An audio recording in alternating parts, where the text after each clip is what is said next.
I call Esther Walters. Kia ora tātou, and what a privilege it is to be here today, not only representing the Honourable Nick Smith in the Nelson seat, but representing the community of rangatahi in Nelson that will be representing their views and opinions on why this sustainable energy bill needs to be passed.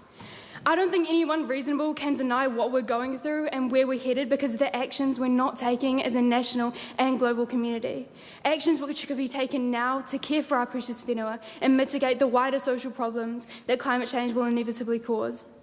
And it makes perfect sense why we're discussing this, because we must be the generation that steps up and says enough is enough. And we are. But we want good, sustainable action now, and we're not having honest conversations around how this is going to happen.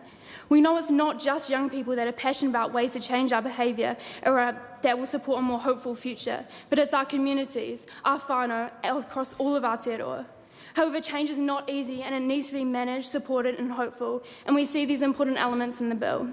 See, I believe this bill is and should be like a toolbox. A good toolbox has all the right tools to help and to guide in making something or to fixing something. And the bill falls short of providing the tools that we really need to enable the targets we are asking. We need to be talking about what we need to be doing now. And the bill describes the future and what we want to achieve, and it's immensely important, and I'm excited for that time. Yet we do not know what is going to happen in those coming years realistically. If we set up foundations that we can pass on through government so real change can happen, change that so many individuals and communities are asking for, foundations that enable large companies and communities that want to change to renewable, sustainable energy because they see the benefits in the long term and not just the consequences of the present. This means we need to be having conversations that are hopeful and show alternative ways that will support economic growth and still support what they're trying to achieve. Yet they think about the future and where we want to be. They need to be honest and helpful, and they need to come from a place of vulnerability that shows the concerns of the future in our country. See, there is hope in this bill, hope for change and hope for long-term commitments and accountability for actions. There is hope for economic growth and sustainable energy economies, innovation in our country to better conversations between community and government.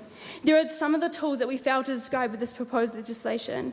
Make no mistake though, change is not easy, and the concerns that we are not articulating through these tools well enough to enable these modest targets for companies and communities that through communication will be able to happen. The tools we have at our disposal will enable communities to be vigilant and hopeful through the tough times we are and will face.